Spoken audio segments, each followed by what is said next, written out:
nem os gurus e especialistas de IA, pessoas que estão falando sobre automação com IA, falam sobre isso que eu vou te mostrar aqui, gratuitamente e abertamente aí pelo YouTube. A maioria só sabe ensinar a usar ferramentas, a copiar fluxos, copiar templates, seguir o passo a passo do vídeo, mas não ensinam como dominar a lógica, não entendem o negócio em si, a lógica, a estratégia de negócio, ou estruturar um sistema inteligente de verdade do zero. Hoje você vai entender de forma clara a diferença entre quem só executa e quem realmente lidera projetos de IA e automação como um gestor, tá?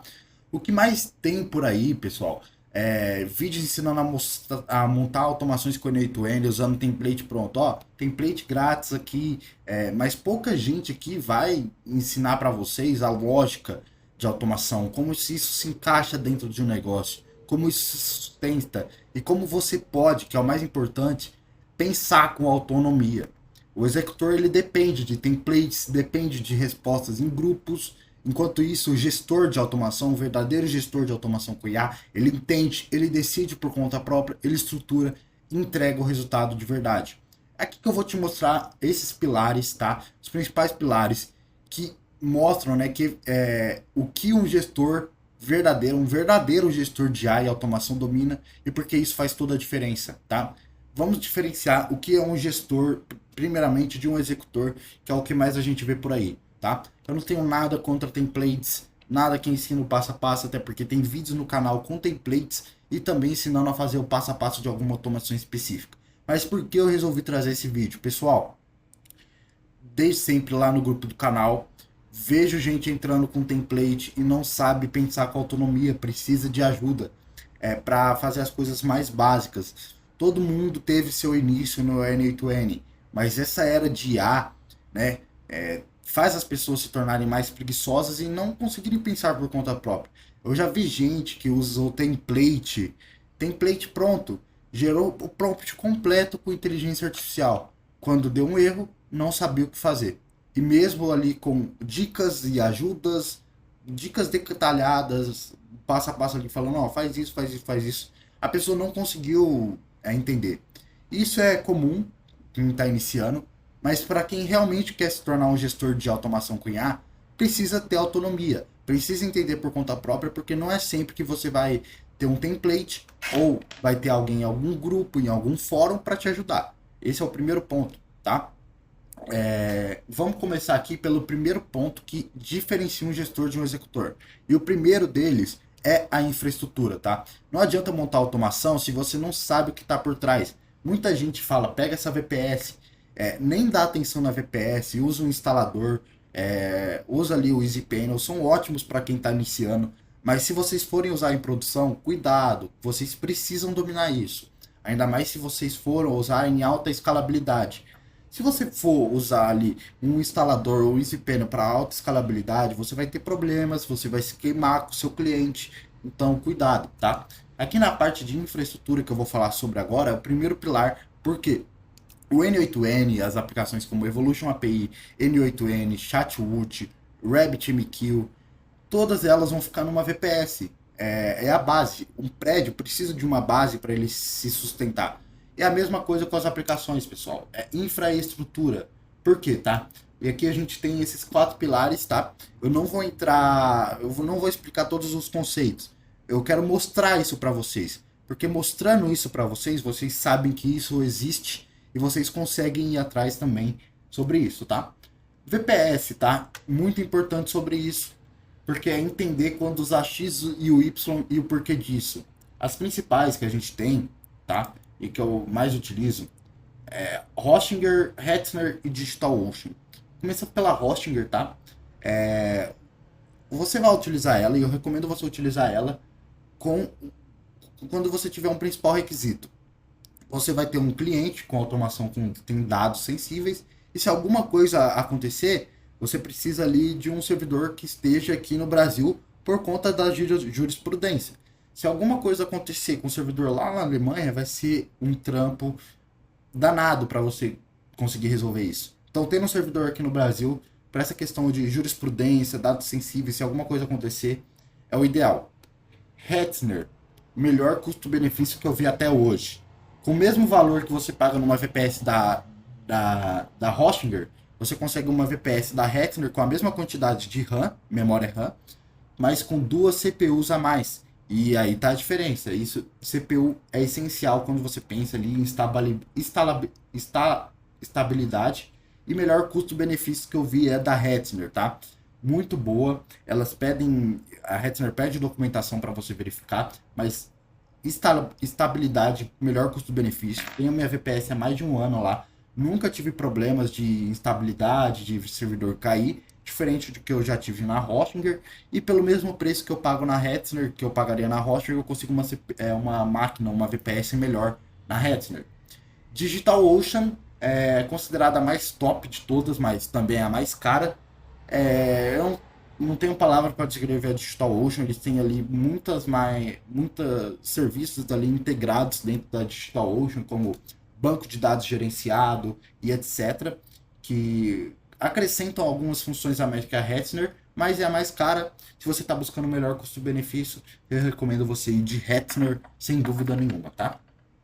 Isso aqui a gente pensando na VPS em si, onde a gente vai hospedar. Existem outros serviços, né? Filter de VPS, Filter, tem também. Tem outras, mas eu nunca utilizei, então não posso falar sobre. Entender sobre o Docker Swarm, pessoal, por quê? Se você for ter um cliente com bastante escala, você vai provavelmente precisar de múltiplas VPS integradas como um sistema só, né?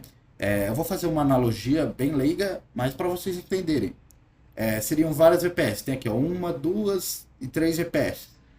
Quando você usa o Docker Swarm, você torna esses três VPS em um único sistema. É como se essas três VPS fossem só uma na prática, mas não é. E por que a importância disso? O Docker Swarm faz isso. Para você que precisa de escalabilidade, isso é essencial. Se você quer ter escalabilidade, alta demanda ali do uso das suas aplicações, você precisa entender isso, tá? Você precisa não só usar só uma VPS, mas pelo menos duas. Uma só para banco de dados e outra só para as aplicações. Isso faz você ter mais segurança, estabilidade, entre outros pontos que são muito benéficos para nós que somos gestores de automação com IA. E aqui pode entrar múltiplos hosts, desde dois hosts para mais de uma VPS, né? Eu já fiz aqui um serviço que eu integrei 4 VPS em um Docker Swarm para uma aplicação de alta escalabilidade. Outra parte, tá, que entra mais ali na parte de configuração das aplicações, como o Chatwood, N8N e Evolution, é a questão das stacks. Se você usa um instalador ou usa ali um EasyPanel, provavelmente isso já vem instalado para você e você nem sequer vai saber o que é uma variável de ambiente, ou o que é um resources, o que é um network, o que é um service. Então, isso é muito importante, porque a stack é a estrutura que vai definir o seu serviço. Variáveis de ambiente, recursos que você vai limitar para aquela aplicação. Quero que meu N8N Worker use ali uma CPU ou duas CPUs e 2 GB de RAM. É aqui, ó, na stack que você define essas coisas. Entender as variáveis de ambiente de cada serviço e como cada variável de ambiente impacta o sistema como um todo. Quando você usa um instalador ou usa ali um EasyPanel, isso aqui já vem configurado, essas variáveis de ambiente geralmente vem como variáveis padrão. Mas se você quer escalabilidade, personalização, mais eficiência, você precisa entender essas variáveis de ambiente e também a definição dos usos de recursos para aquela aplicação, porque você consegue ter muito mais controle, você consegue limitar ali o uso de recursos para uma certa aplicação, evitando que todas as aplicações usem o máximo que puder de recursos e sua VPS vai acabar caindo. E as variáveis de ambiente são muito importantes por conta, vou mostrar aqui no docs do N8N como funciona as variáveis de ambiente. Aqui, ó, em host N8N a gente consegue encontrar environment variables. Aqui, ó, variáveis de ambiente, e tem várias variáveis de ambiente, ó. Um monte de coisa. Eu não vou passar dentro aqui, tem uma instalação do N8N e da Evolution aqui já no canal, vou deixar aqui no card. Mas basicamente aqui, ó, por exemplo, da do N8N, onde você faz o host, né, o self-host no N8N, Aqui tem todas as variáveis de ambiente. Ó, as variáveis de ambiente. Um monte de variáveis de ambiente, pessoal. Ó. Modo fila, muito importante. Então, ó, aqui são coisas que são essenciais vocês saberem, porque vocês vão saber o que vocês devem preencher naquela variável, considerando o que aquela variável significa. E isso é muito importante, principalmente, né, para aplicações como o N8N, Chatwood e Evolution, quando a gente pensa em escalabilidade, tá? Então, para você saber escalar o Chatwood, saber escalar o N8N, saber escalar Evolution, você precisa entender o que é uma stack e as variáveis de ambiente de cada aplicação e a definição do uso de recursos, tá? E entrando já no aspecto que eu já comentei sobre escalabilidade, envolve o Docker Swarm, mas principalmente você entender e ter uma lógica de decisão para definir quantas VPS vão ser necessárias e como escalar serviços como N8N, Chatwood e Evolution. É o que eu acabei de falar aqui, vocês precisam entender isso, porque quando surge um cliente que fala assim, ó, eu recebo 200 mensagens por dia, você vai usar um instalador, cara, vai pegar uma VPS só, você vai se queimar, você vai ter mais dor de cabeça do que se você aprendesse isso aqui por conta própria, por exemplo, ou aprender com fóruns, etc. Eu mostrando isso aqui para vocês, vocês já conseguem ir atrás disso e terem a consciência de que isso aqui existe. Porque se você for pegar um cliente que tem 200 mensagens por dia, ali no WhatsApp dele, vai instalar N8N, Evolution, Chatwood, numa VPS de 4 CPU e 8 de RAM, cara, desculpa, mas vai dar ali 2, 3 dias, o Chatwood vai começar a ficar lento, as execuções no N8N vão ficar na fila, e aí surge no grupo, a pessoa pergunta, ó, meu N8N tá assim, meu Chatwood tá assim. Por quê? Porque vocês não entenderam esses principais conceitos relacionados à infraestrutura, que é o mais importante quando você faz a hospedagem de um serviço. Porque a infraestrutura ela é a base das suas aplicações. Você precisa se preocupar. Assim como quando é construído um prédio, se preocupa muito com a base e sustentação, aqui é a mesma analogia, é a mesma situação, tá? Boas práticas de programação. Muita gente fala low code, no code. Vamos diminuir por aí. Primeiro que o N8N não chega a ser no code, tá? O N8N ele é um low code, tá? Low code. E se você ainda for usar um Node Code, vai envolver código, tá? Então é uma plataforma low code, não é no code, tá? Vamos desmentir primeiro esse ponto. Se você for instalar as aplicações, você precisa entender ali o básico de comandos que você deve dar na VPS, no Linux, entender o comando que configura o Docker Swarm, etc. Eu tenho um vídeo no canal de instalação, vocês conseguem ver esses comandos. Mas, boas práticas de programação em que sentido? O executor, ele junta os blocos, ele junta os bloquinhos lá, os nodes do N8N ou dos template, e a hora que executa ele fica lá, tomara que funcione, tomara que funcione. O gestor, ele aplica a lógica de programação, organiza o fluxo, nomeia variáveis, reutiliza funções, documenta e pensa na manutenção, pensa no tratamento de erros, pensa em padronização de dados. Então, isso é muito importante. O executor, ele cria um fluxo. O gestor, ele cria uma estrutura pensada para escalar e para durar, tá? Eu vou entrar aqui nas boas práticas de programação. Primeiro, documentação, muito importante. Você vai ter um fluxo no N8N. Vou pegar aqui como exemplo, pessoal, esse fluxo aqui. Imagina se eu não tivesse nomeado nodes ou o que cada bloco faz. Imagina quando eu chegasse aqui, eu fiz esse fluxo há um mês e meio, eu chego aqui tá assim, sem nada disso, sem isso aqui, sem os nomes, os nodes renomeados, eu não entendo o que cada bloco faz. Então, isso é muito importante, ainda mais quando você vai trabalhar em escala, que provavelmente alguém vai trabalhar com você. Então, isso faz parte de boas práticas de programação, quem programa em código entende, e a gente pode trazer isso para o N8N, na verdade deve trazer isso para o N8N, para a gente entender, ó. Aqui, ó, eu sei que esse bloco aqui, ó, gera a imagem, salva no S3 e seta as URLs da imagem. Então eu sei que isso aqui faz tudo isso. E eu sei o que cada node faz, ó, esse aqui gera imagem, esse aqui faz o upload para o S3 do Supabase, esse aqui seta as URLs da imagem, isso aqui gera o prompt de vídeo, isso aqui seta, né, setar vídeo e os prompts de imagem de vídeos. esse aqui gera o vídeo, esse aqui espera, e esse aqui pega o vídeo pronto. Esse aqui lista as URLs dos vídeos, e esse aqui gera o vídeo em formato sequencial. Então eu entrando aqui, se você entra aqui, você consegue entender o que cada node faz, o que cada bloco do fluxo faz. Por quê? Por conta dessa boa prática de programação, tá? Nomenclatura clara dos nodes e documentação de cada bloco. Bloco seria basicamente isso, ou de que cada node faz, tá? Partindo para outros, tratamento de erros, tá?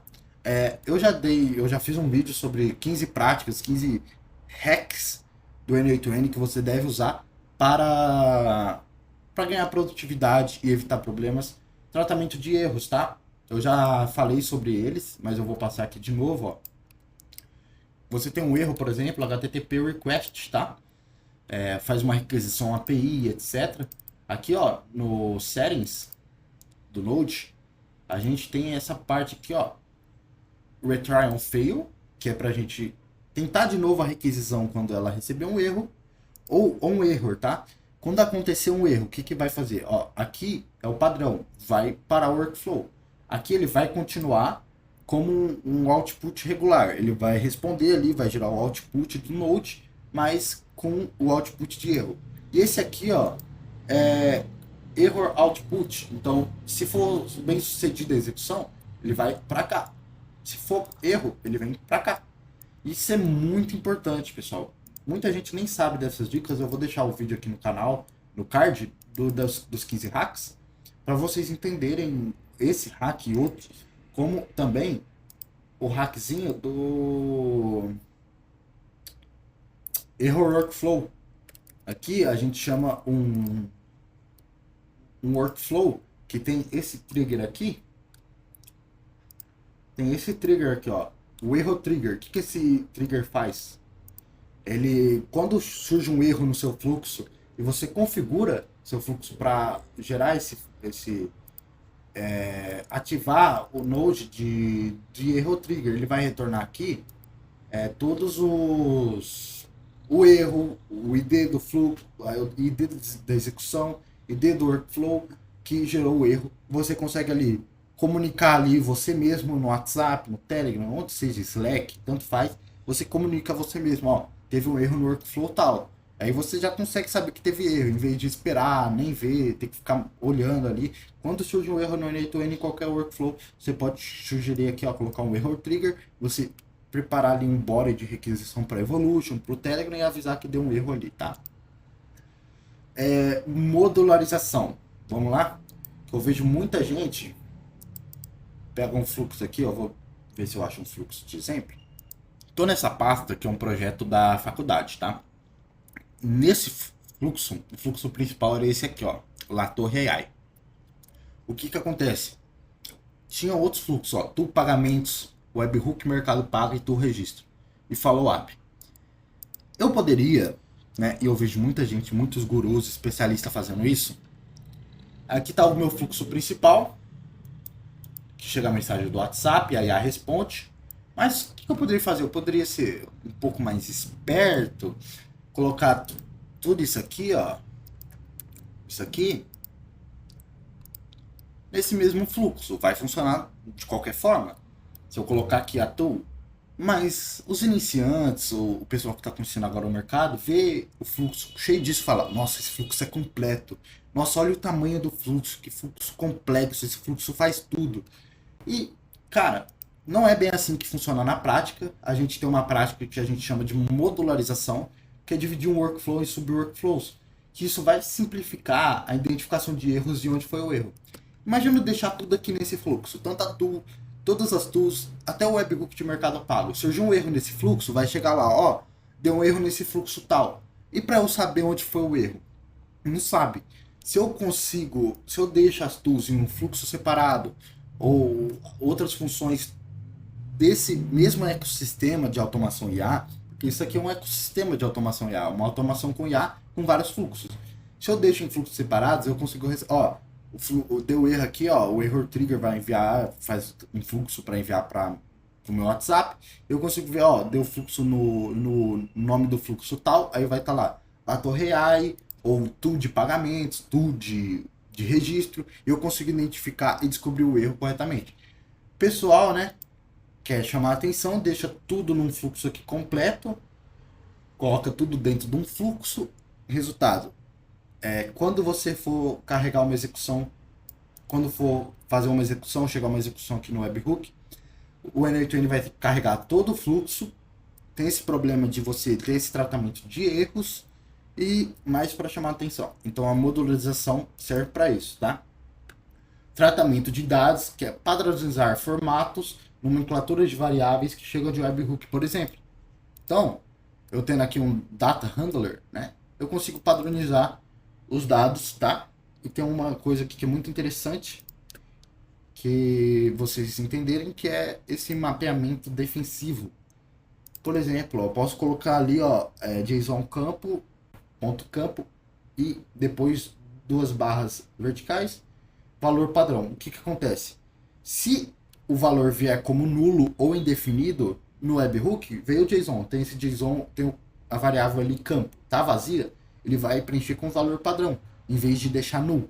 Se você colocar só JSON campo, se tivesse vazio, ele ia deixar null, né, de vazio. Mas se tiver vazio, você pode colocar um valor padrão para ele colocar se tiver vazio. E a gente precisa tratar esses dados, porque geralmente o JSON que vem ali do webhook da Evolution ou de qualquer outra não são, assim, pode ser padronizados em questão de variáveis, mas eles não são iguais em 100% das vezes. Então esse tratamento serve para isso, para evitar problemas. Versionamento, isso aqui é muito importante vocês colocarem aí, seja no GitHub, no Google Drive, o versionamento dos fluxos de vocês. Cada versão do fluxo, ó, versão do fluxo 0.1, versão do fluxo 0.1.1, porque você consegue ter um versionamento completo. E se deu problema ali na última versão do fluxo, você pode retomar uma versão mais antiga, tá? Tem uma opção aqui, ó, do N8N, que é Workflow History, tá? O que é essa History? São as últimas versões do fluxo, mas é limitado para um dia, você tem que pegar o plano Enterprise para ter completo ali. Então, versionamento tanto do fluxo, tá? Do prompt eu vou falar sobre em IA, mas do fluxo IA é importante. E sobre APIs, porque muita gente trabalha com API, chega um cliente que tem um CRM tal, CRM X, Y ou Z, e precisa integrar, né?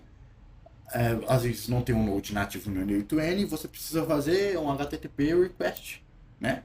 Um HTTP request, você precisa entender a documentação, você precisa entender o que é um header, header, send headers, se o request vai ter headers ou não, aqui os parâmetros de header, o query, você entender a estrutura de um seu URL para saber o que é o que ali é um header, o que é um query, o que é um body.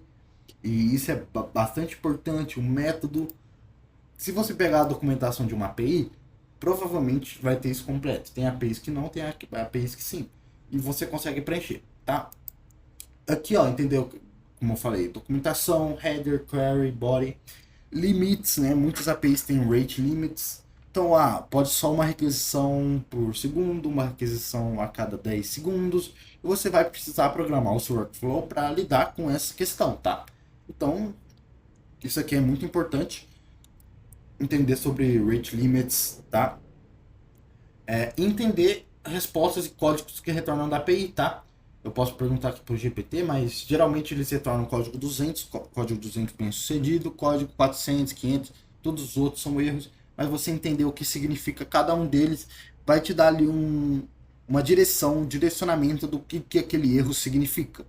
E geralmente, quando um erro aparece, né, num fluxo, muita gente ali, ó, aparece o erro ali, ó, aparece o erro, né, o erro geralmente vem em inglês no N8N, se você não traduzir, vem ali o código do erro e a descrição do erro. E aí a pessoa pega lá, manda no grupo, ó, esse erro aqui, o que significa? E o erro tá lá, ó, tá lá escrito, ó, erro tal, erro código 400, aí tá lá escrito o erro depois. Aí pergunta o erro. Isso não é o gestor. Vai me desculpar. Eu tenho que falar essas partes aqui, porque senão você vai ser somente um executor. Boas práticas de programação é basicamente isso, tá? Vamos aqui em vendas e relacionamentos com clientes, vou ser mais breve possível aqui. Em vendas, aquisição de clientes, como conseguir clientes, tá? Aquisição de clientes, a gente pode prospecção ativa, cold call, ligação, pega o número, tem que convencer a atendente, pegar um número de decisor, marcar uma call, nessa call, gerar valor, entender o problema. E antes, né, na prospecção, muito importante a gente já entender, né, conversando ali com o decisor, fazer aqui, ó, entender o problema que pode ser resolvido com a automação. Realizando perguntas estratégicas, recomendo aprenderem sobre spin selling, e porque realizando perguntas estratégicas, a gente consegue, a partir das respostas, a gente consegue identificar as dores e desejos do cliente para usar isso na nossa comunicação com o cliente e mostrar que a gente consegue resolver esse problema, essa dor ou o desejo que ele quer alcançar. Basicamente falar a linguagem do cliente, né? Que envolve aqui a comunicação não técnica. Você não vai chegar e falar para o cliente, ó, a gente vai desenvolver um modelo machine learning, vai fazer uma comunicação entre as APIs do CRM, e aí ele vai ter o prompt da IA que vai chamar a tool. Vai me desculpar, o cliente não entende disso. Então você tem que usar a comunicação não técnica. Às vezes o cliente não sabe nem o que é o N2N. Então você tem que usar uma comunicação não técnica, uma linguagem simples, transformar termos técnicos em linguagem simples, com analogias e etc.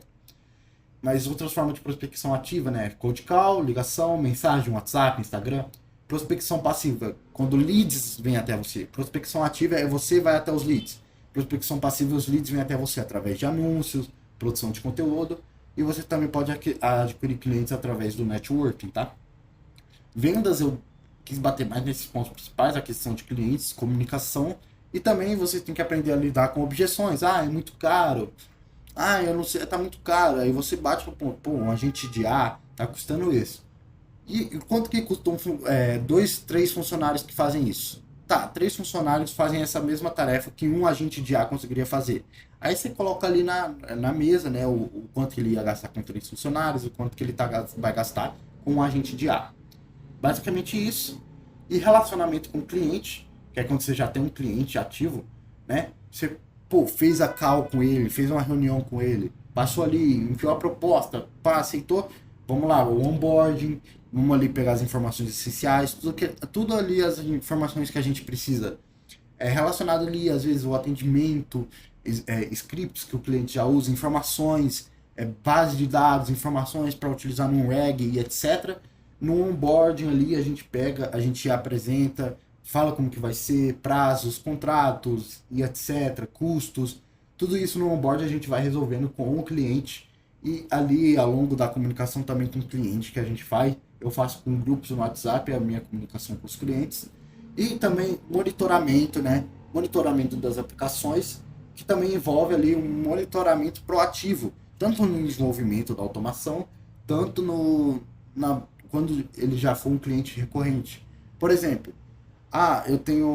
eu não sei se no atendimento a IA tem que fazer isso ou isso. Você vai esperar o cliente mesmo falar? Por que você não vai lá e pergunta para ele e também sugere uma recomendação? Isso mostra a proatividade que você tem e, né, o engajamento ali que você está tendo no projeto. Você gera muita mais confiança, transparência, confiança, honestidade, né? Todos esses pontos relacionados aqui a monitoramento e proatividade são muito importantes, né? Em vez de você perguntar às vezes só, a IA vai fazer isso ou fazer isso? Aí você sugere, como você é um gestor de IA, você já tem conhecimento sobre IA, você pode sugerir, poderia sugerir isso porque seria o melhor caminho e etc, né? Então é basicamente isso. E o LTV, tá? Cuidado para não venderem automações e virarem um CLT, um funcionário daquela empresa onde você passou o orçamento, ó, X por essa automação, X, né, de implementação por essa automação e o valor Y mensal. Só que aí tem cliente que confunde e acha que você agora virou o gestor de automação de A deles, e aí você fez ali, você cobrou por uma automação de atendimento, agora ele quer um follow-up. Se você não deixou esse específico no contrato, você pode perder um cliente se você não quiser fazer. Por quê? Porque a automação de follow-up é diferente de uma automação de atendimento. Então eu já deixo claro isso no contrato. Para quê? Porque no LTV eu posso sugerir, que tal uma automação de follow-up? Aí eu negocio com o cliente uma implementação e negocio também a manutenção. Por exemplo, já estava me pagando R$ 600 de manutenção. Olha, com follow-up que a gente vai adicionar aqui, a implementação desse follow-up é 500 e a manutenção vai ficar 700, entendeu? Então você consegue ter um lifetime value, né? Que é quantas vezes você consegue vender para aquele cliente.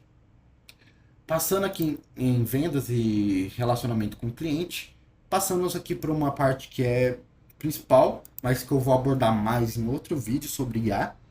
O que você tem que entender de IA? Entender ali os modelos, GPT, Gemini, Claude, vários modelos que tem hoje em dia, né? Antigamente era mais o GPT. Entender quando que a gente tem que usar cada um desses modelos e para quais tarefas cada um deles são melhores. É importante entender isso, porque geralmente a pessoa já quer entregar, quer usar o modelo 4 ou Mini, que é o modelo mais barato, mas também com pior performance da OpenAI, para uma tarefa super complexa. Você vai acabar trabalhando mais no prompt, mais chance de alucinação, de alucinações e, consequentemente, mais dor de cabeça, tanto para você e tanto para o cliente. Então você tem que entender, cliente, para essa tarefa a gente vai ter que usar esse modelo X, que é um pouco mais caro que esse, mas eu posso te garantir que ele consegue lidar melhor com essa tarefa, a chance dessa IA alucinar é menor. Quando o cliente não entende de IA, é mais difícil a gente explicar isso, então é a gente sempre explicar ali com termos simples, de forma simplificada. Entender LLM, tá? O principal, Prompt Engineer, o que é um prompt? Tem um vídeo aqui, de engenharia de prompt no canal e voltado, tá? Engenharia de prompt não para o ChatGPT, mas engenharia de prompt para agentes de IA no N8N, tá aqui no card. Entender ali tokenização, pelo menos como que a IA prevê o próximo token. Por quê? Porque você vai acabar melhorando o seu prompt engineering. Funcionamento de LLM envolve tokenização, mas o funcionamento de uma LLM, né? Os cálculos probabilísticos, tá? E assim como os parâmetros que envolvem a LLM, como temperatura, top P, frequency penalty, presence penalty, máximo número de tokens por resposta e etc, tá? Fine Tuning é diferente do Prompt Engineering. Fine Tuning é uma tarefa muito específica, onde a gente vai dar um grande contexto de dados, de exemplos para essa IA, para você fazer realmente só aquilo, né? E é diferente do Prompt Engineering, tá? Arquitetura, a gente entender como a gente trabalha com agentes de IA, a gente tem que entender a arquitetura de um agente de IA, tá? O N8N usa o LangChain ali por trás, então ali vai ter o LLM, que é o cérebro, a IA, o Function Calling, que é as tools, as ferramentas que a gente vai designar para esse agente de IA, e a memória, que é o contexto ali, que a gente pode fazer tanto manualmente ou conectar os nodes, ou RAG, tá? E por que é importante ter essa arquitetura? Porque entendendo essa arquitetura, a gente consegue aprender, para esse cenário X eu vou precisar dessa LLM específico, vou precisar dessas tools, a memória eu vou usar um Postgres, ou vou usar um Zap Memory, ou vou fazer uma memória manual, um RAG, tá? Aí você vai pensar, tantos dados, será que eu coloco isso aqui no prompt? Será que eu coloco isso aqui no RAG? Será que eu uso o ReRanker, que é o do Cohere, que o vídeo de ReRanker aqui, uma nova forma de você fazer um RAG mais eficiente no seu N8N com seus agentes de IA, tá aqui no card. E entender também as capacidades e limitações de uma IA, tá? Não vai pensar que a IA hoje tem todo esse mito por trás da IA, que a IA faz tudo, que a IA, se você colocar a IA para fazer tudo, ela vai fazer tudo. Então tem que tomar cuidado com essa ideia, tá? Basicamente isso relacionado a IA, não quis abordar tanto de IA aqui, mas é bastante importante vocês entenderem essa base aqui para vocês conseguirem dominar a IA, entender que esses conceitos existem para conseguir também fazer um trabalho melhor, ter autonomia para desenvolver e etc. relacionado aqui a IA, tá? E por último eu vou falar que é um gestor versus executor, que é o que eu falei no início do vídeo, tá? O gestor ele segue todas as práticas acima e ele domina pelo menos o básico de cada um desses conceitos. Ele sabe a importância da infraestrutura, ele sabe a importância de saber o que é uma stack, o que são as variáveis de ambiente de cada aplicação. Ele sabe o que é um Docker Swarm, ele sabe quando deve usar várias máquinas ou usar duas, uma para banco de dados, uma para as aplicações, ou usar só uma. Então, o gestor ele entende a infraestrutura, ele sabe dos conceitos, ele entende quando usar, ele tem autonomia para decidir. Boas práticas de programação. O gestor de automação com IA, ele entende isso porque ele sabe que isso faz a diferença quando constrói um fluxo no N8N. Vendas e relacionamento com o cliente, eu não preciso nem dizer sobre isso, porque é a forma que você vai conseguir vender suas automações com IA. IA faz parte da automação, você precisa entender esses conceitos que eu passei por aqui, tá? Eu já abordei vários outros vídeos de IA. E vamos aqui um executor, qual que é a diferença? O executor, ele se apega, ele só consegue iniciar uma automação quando tem um template. Cara, nossa, surgiu um projeto aqui, ó, nunca fiz esse projeto, não achei o template na internet. Você vai fazer o quê? Vai ficar indo atrás de template até o prazo acabar? Não, né? Pelo amor de Deus. Vocês podem usar template, eu gosto de usar template para engenharia reversa, não para pegar um template e usar a produção. Porque o template ali é como se fosse a planta, tá? A planta do prédio. Não quer dizer que você vai usar isso para você, entendeu? Porque cada caso é um caso. Não vai ser porque você pegou um template ali de atendimento que vai ser o mesmo template para aquele cliente. A base do fluxo pode ser a mesma, mas a lógica vai mudar, querendo ou não, de um cliente para outro, tá? E se algo der errado, esse executor ele não sabe debugar ou visualizar o erro, né? Então eu vou resumir mais aqui. Assim, relacionado à infraestrutura, não adianta, né, montar automação se você não sabe qual que é a base delas. Tem gente instalando o N8N, Chatwood e outras aplicações via script automático sem entender o que está sendo criado, o que as variáveis de ambiente significam. O gestor, já ele trabalha com a VPS, Docker, entende variáveis de ambiente, entende quais variáveis de ambiente de cada aplicação influenciam a escalabilidade, sabe visualizar os logs quando alguma coisa dá problema. Pô, subiu o Chatwood aqui, deu um erro. Se o cara sobe por um script automático, um instalador, ele não sabe o que é aquilo. Um gestor, ele vai lá nos logs, ele pode até não entender, mas ele pode usar IA a seu favor também, mas ele sabe o que tem que fazer.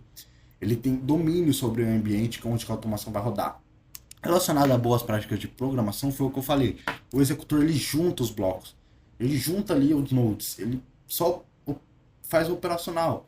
O gestor, ele aplica a lógica de programação. Ele organiza, ele padroniza, ele trata os dados, reutiliza funções, modularizações, faz a documentação e desenvolve o fluxo pensando também na manutenção. Ele não cria um fluxo, né? Ele cria uma estrutura. Vezes relacionamento com o cliente, né? É importante. O executor ele só faz o que manda, pode acabar virando um funcionário, né? Um CLT premium, que eu posso dizer, né?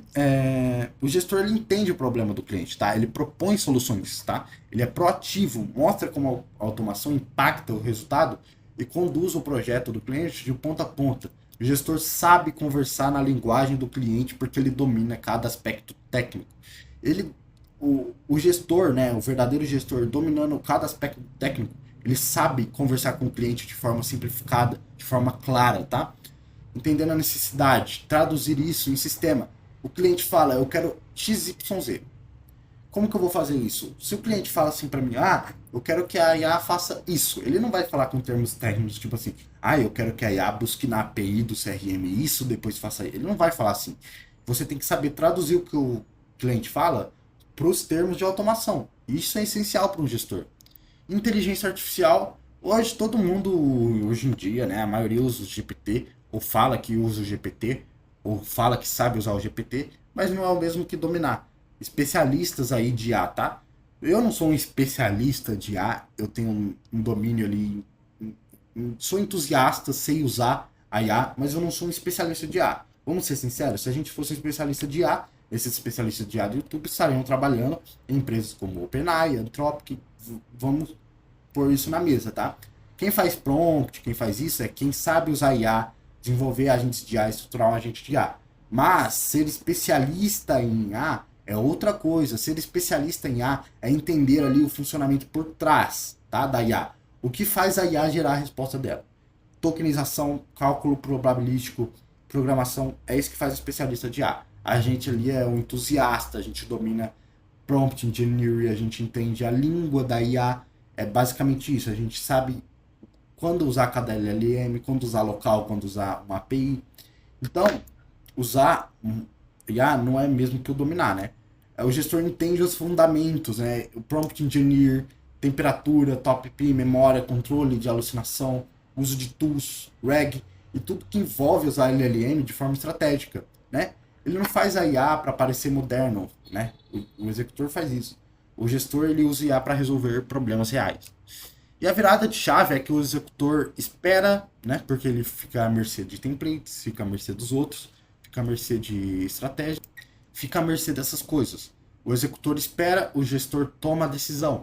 O executor, ele segue tutoriais, né? Nenhum problema, mas o gestor resolve problemas novos. E é isso que eu quero bater o ponto. A gente grava aqui tutorial, mas eu sempre falo, ó, o template está disponível. Usa para engenharia reversa. Não use esse template de produção. Não siga, você tem que fazer também por conta própria. Você tem que saber fazer. Entendeu? Se não fosse eu ou qualquer outro gravar vídeo no YouTube, você iria conseguir? Você tem que pensar nesse ponto. Ó, se não tivesse nenhum template, você iria conseguir desenvolver? Pensa nisso, que é o principal fator que diferencia um executor de um gestor. O executor ele é facilmente substituído, porque executor tem de monte, e o gestor ele é indispensável. Tá? É basicamente isso, né? Eu tive um projeto recente, né? Eu não posso entrar mais em detalhe, mas com N8N, Chatwood, CRM entregados, que é um CRM que não tem o Node no N8N, que a gente precisa da documentação, e a gente precisa de escalabilidade. O que a gente fez? A gente foi atrás? Não, a gente já dominava todos esses aspectos, eu e o Henrique, a gente já sabia ali, a gente sabia, o cliente falou assim, ó, eu quero XYZ, mesmo sem falar termos técnicos, a gente já sabia traduzir isso para nossa língua e saber o que a gente tinha que fazer, né? Se você quer trabalhar, né, de forma IA e automações de forma consistente, precisa parar de depender de templates e somente de tutoriais passo a passo de fluxos de atendimento. Você precisa dominar lógica, estrutura, estratégia e comunicação com o cliente. Aqui no canal eu trago exemplos, né, de automações com IA que são interessantes, mas eu explico passo a passo a lógica, a estrutura, por que usar cada node. Falo que o template você usa para engenharia reversa. Vou explicar de novo, engenharia reversa, tá? Vocês têm que dominar a lógica, tá? Basicamente isso, pessoal. Que um verdadeiro gestor de AI e automações deve dominar, principalmente parte de infraestrutura. Eu não vi nenhum vídeo sobre isso ainda aqui no YouTube, aqui na comunidade PR de automações com IA. Se você quiser se aprofundar mais, tirar dúvidas, fazer network, link da comunidade do canal do WhatsApp está aqui na descrição. E do conteúdo avançado, também os templates disponíveis dos outros vídeos também está na descrição, né? Como sempre, reforçar templates para aprender, não para usar em produção, beleza? Esse foi o vídeo, se gostou deixa o like, se inscreva no canal para mais conteúdos como esse e de automação com IA. É isso, fui!